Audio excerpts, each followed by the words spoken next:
In the bustling days of 1942, the U.S. Army's super soldier program marched steadily along, its scientists ready, its war effort desperate for a turning point. In another universe, Steve Rogers stands in a line of applicants, heart-pounding, ready to become something more. But not here. Here, Steve's frail health brings him just short of the cut. His repeated attempts attract attention, but only from recruiters who politely but unwaveringly turn him away. The Erskine Serum and the dreams riding on it go to another candidate, someone with all the physical qualifications already in place. A soldier named Frederick Willows.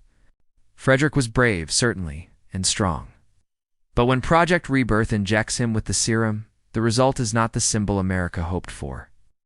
Willows becomes stronger, faster, but a mean edge twists inside him. Experiment amplifies his ambition, and in quiet moments, his ruthlessness. The brass sees the results and rushes him to the front lines. The newspapers plaster his face everywhere, desperate for a new hero to rally the nation. But those who serve beside him whisper other tales.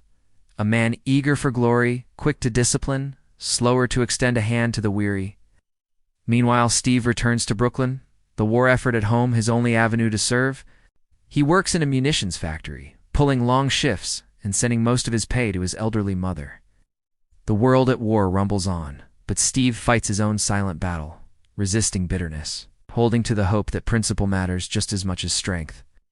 Back in Europe, Frederick Willows, now codenamed Captain Patriot, smashes through enemy lines, a living weapon, but his command takes heavy casualties.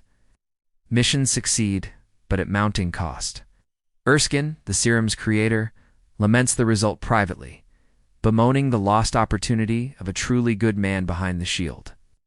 Then, in a twist of fate, Erskine is killed by Hydra agents, his formula dying with him. The Allies, left with only the flawed Captain Patriot, have no way to replicate their experiment. In Hydra's dark laboratories, Johann Schmidt, the Red Skull, proceeds unhindered by legendary opposition. Without Steve Rogers to lead the charge, the Howling Commandos splinter, their cohesion gone. Bucky Barnes, now a squad leader, survives the disastrous assault on the train but loses his hope for the war. He watches Captain Patriot push his men harder, counting survivors after every battle. Propaganda continues on both sides. Americans are told their super soldier is the antidote to Nazi terror. But among the ranks, morale falters. No one rallies behind Captain Patriot the way they might have behind someone who represented more than just muscle and force. In the absence of a symbol, cracks appear. The Red Skull, unchecked, manages to deploy several experimental Hydra weapons across Europe. London is bombed with advanced explosives. Paris resists occupation longer, but only after harsh reprisals. By 1945, the war ends a victory, but a darker one. The shadow of Captain Patriot persists. He's hailed as a hero at home, but his service record, sealed for decades, conceals friendly fire incidents and reports of brutality. He vanishes into a Pentagon post, his reputation too valuable and too tainted for further public service. The world moves on, but differently. The Avengers. Without Steve Rogers, Nick Fury never finds the perfect leader to unite gods, monsters, and genius billionaires. When Loki arrives in the 21st century, there's no Captain America to rally Earth's mightiest heroes. Instead, the team forms under duress, their egos clashing, trust thin as ice. Tony Stark, brilliant but fractious, attempts to take the lead, but his self-destructive streak lingers.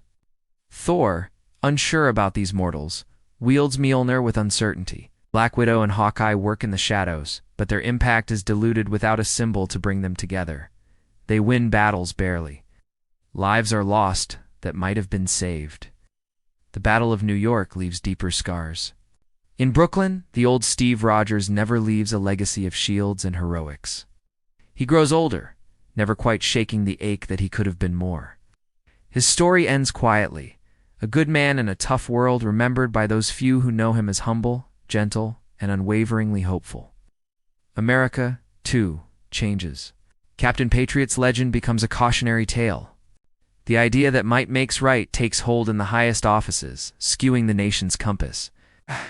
The Avengers are a force but never quite a family. So, the world moves forward.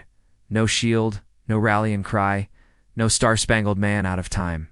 The loss of one skinny kid from Brooklyn echoes louder with every passing year, reminding everyone that what truly makes a hero isn't the serum, but the heart. In the end, the world wins, but it doesn't shine.